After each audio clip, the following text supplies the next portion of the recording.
Heddiw, bydd yn adolygu llyfr Ar Drywydd Llofrydd gan Alun Davies.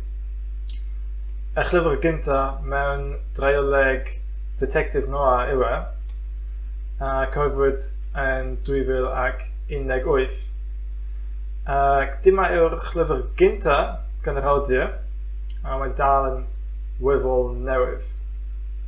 Mae tua 250 tudalen o drwch, ac mae'n bron yn gyfan gwbl yn y Gymraeg, a gyfrio ambell sgwrs yn y Saesneg i wneud y stori yn mwy realistig, mae'n debyg, ond mae'n gwirionedd yn 99% yn y Gymraeg.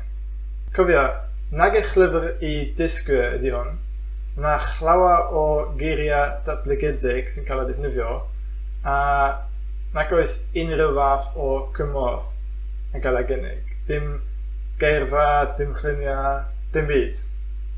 Ac mae'n dipyn o bradiaeth yn y araith chyfrynol hefyd. Felly, os ti ddim yn siarad Cymraeg yn eitha da yn barod, bydde ti ddim yn gallu dilyn y stori ar ôl bob tebyg. Llyfr i fodorion a uwch siaradwyr y iaith, mohon.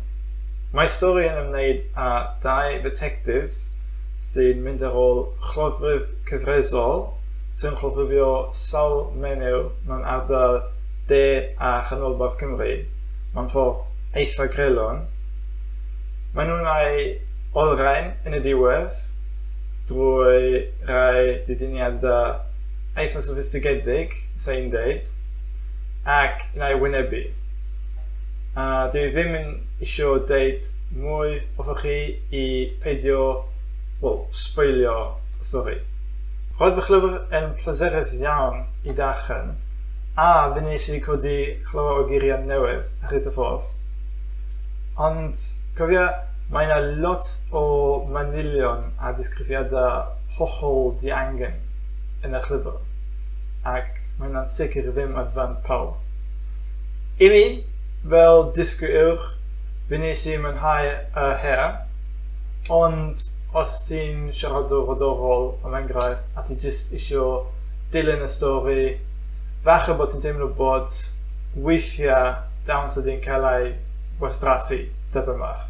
Fe gallach llyfr bod yn hanner mor drwchus heb y manylion, dwi'n meddwl. Beirniadaeth arall sydd gen i yw bod y stori yn gorffen braidd yn sydyn. Tra bod y trosedd yn cael ei fal, un o'r detectives yn cael ei anafu yn difrifol, a dim ond yn y llyfr nesaf ti'n dysgu os y wedi goroesi neu ddim. Of gwrs, mae'r awdur yn ceisio cael chi brynu llyfr nesaf, siŵr fod, ond dwi'n meddwl bod hynna'n bach yn digwdd. Gallai bod y fan yn wahanol yma. Ond dwi ddim eisiau bod yn rhy chlym. Ar y gyfan, mae'n stori diddorol sydd wedi ei ysgrifennu yn dda, ac dwi'n werthfawrogi bod yna rhywun sy'n sgwennu llyfrau yn y Gymraeg, siŵr fod. Ac mae'n hefyd yn anodd gwych i cael eich Cymraeg o lefel dda i lefel uwch fyth. Felly, os ydych chi'n siaradwr Gymraeg datblygedig neu frodorol, rydw i'n awgrymu yn fawr a bod chi'n darllen y llyfr hwn.